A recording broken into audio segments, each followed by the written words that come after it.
السلام عليكم ورحمة الله وبركاته. ازيكم حبايبي؟ عاملين ايه؟ معاكم منى امين. تعالوا نعمل احلى همبرجر فراخ هتاكليه في حياتك. تعالوا نشوف مقاديرنا والمنظر الجميل ده عملناه ازاي. تحفة جدا، حاجة كده فعلا في منتهى الجميل. تعالوا نشوف طريقتنا عشان تقومي تعمليه لولادك. مش هنشتري حاجة من بره تاني خالص.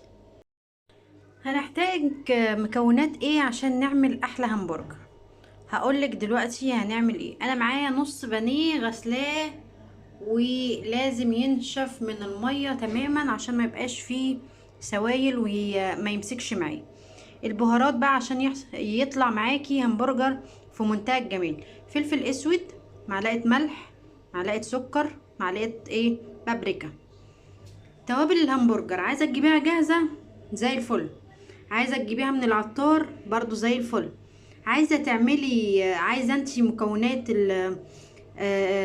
الهمبرجر ان انتي تعمليها في البيت قوليلي واكتب لك طريقتها في صندوق الوصف. ومعايا طبعا مش هنستخدم الكيس كله، معايا معلقة صغيرة بيكنج باودر. هنعمل ايه؟ اول حاجة هروح افرم البانيه ده في الكبة، بس ما يبقاش فيه نقطة مية. هفرمه واقولك هنعمل ايه عشان يطلع معانا احلى همبرجر. انتظروني. هنا لازم نفرم الفراخ تبقى ناعمة خالص. هسيبها قد 10 دقايق كده في الكبة لحد ما تتفرم براحتها خالص. وهنا بعد ما اتعجنت بصي ناعمة جدا. تمام، هنعمل ايه بقى؟ انا في حاجتين جهزتهم وانا بفرم الفراخ. معايا بياض بيضة ومعايا نص كوباية بقسماط. تمام، هنعمل ايه؟ بسم الله الرحمن الرحيم.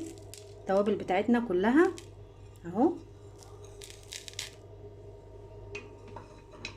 انا جايبة توابل من عند العطار بتاعة الهمبرجر، وهنحط البقسماط زي ما انتوا شايفين وبياض البيضة. عشان ينجح معاكي الهمبرجر هتعملي ايه؟ لازم تعجنيه كويس جدا جدا جدا. هعجنه كويس جدا عشان ما اطولش عليكم الفيديو واوريكي الشكل النهائي عشان نعمله مع بعض في الاطباق عشان يطلع معاكي احلى همبرجر. هنا طبعا عماله اعجن فيها لحد ما ادتني القوام ده، وبرضه هعجنها تاني عشان عايزه شويه كمان، هي عايزه شويه مجهود عشان تديني القوام حلو. هنا قسمتهم كور صغيره كده على 8 كور. تمام، هنعمل ايه؟ عندك مكبس همبرجر زي الفل، ما عندكيش زي حالاتي كده بس ان شاء الله ناويه اجيبه في اي غطا. وهتعملي كده ماشي. معلش لو الصورة مهزوزة عشان انا بصور بايد وبشتغل بايد. بصي الجمال، تكبسي كده وتبلي ايدك يا اما مية يا اما زيت عشان يطلع معاكي متساوي. تمام اهو كده. ده هيبقى احلى واحلى من اللحمة. اي نعم الفراخ غليت، بس ده لقيت عندي نص بانيه محتارة اعمله ايه، فقلت اعمله همبرجر بالطريقة الامورة دي. بصي بقى، هو ده الكلام، هو ده الحلاوة. تمام، هعمل الكمية كلها وهنسويه مع بعض ونشوف شكل الكايزر بتكات وحركات وحاجات جديدة. هتدي طعم حلو وشكل حلو احسن من اللي بره مليون مرة. بعد ما خلصت الكمية عملت 8 وحدات. بصي الجمال والحلاوة والشياكة والريحة في منتهى الجمال.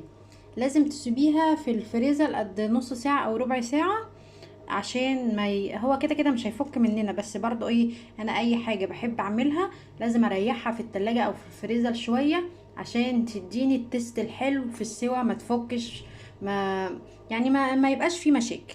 فانا بعمل احتياطاتي، هشيله في الفريزر نص ساعة وابتدي اشتغل فيه. هنعمله على الجريل وهنعمل احلى سندوتش همبرجر تقدري تاكليه.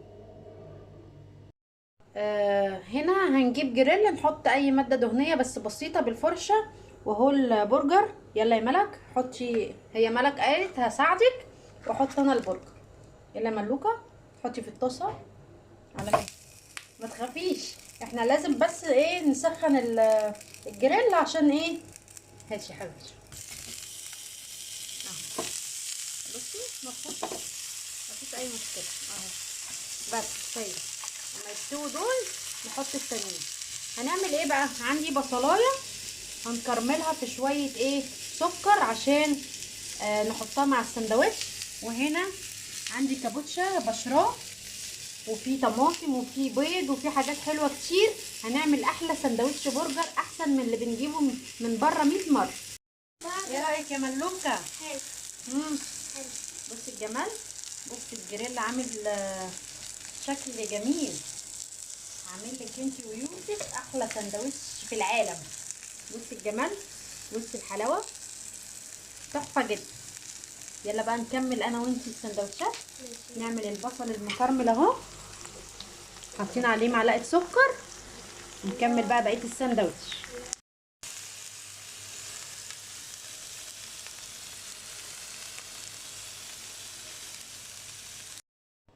بصوا الجمال والحلاوه. طبعا انا هنا فتحت السندوتش الكايزر وعملت بخله وحطيت ايه زيتونه. تعالوا نشوف عملنا سندوتش مع بعض ازاي عشان ما اطولش عليكم الفيديو.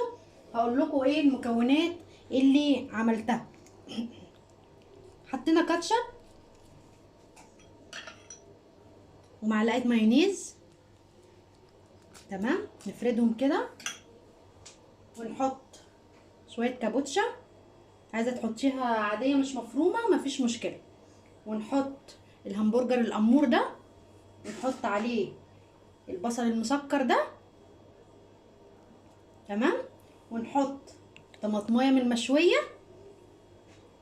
ونحط بيض، ونقفل كده. بصي الجمال، بصي الحلاوه. ايه رايك يا ملك؟ حلو. بصي تعملي كده بقى عشان اللي ياكل السندوتش يعرف يمسكه، وتحطي زيتونه تحفه حلو جدا. قوي. هعمل بقيه السندوتشات واوريكي الشكل النهائي. وهنا بعد ما خلصنا انا وملوكه السندوتشات القمر المسكره الجميله الحلوه بصي حاجه كده مش هقدر اقولك على جمالها منتهى ولا الجمال. طعمها.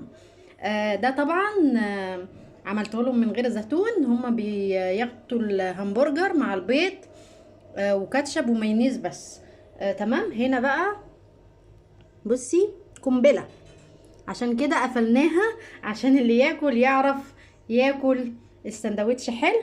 جربوه بنفس الطريقة وان شاء الله انا واثقة زي ما همبرجر اللحمة ناس كتيرة جربته وشكرت لي فيه، ده اكيد برضو هيبقى احلى واحلى. جربوه وان شاء الله يعجبكم. سلام عليكم.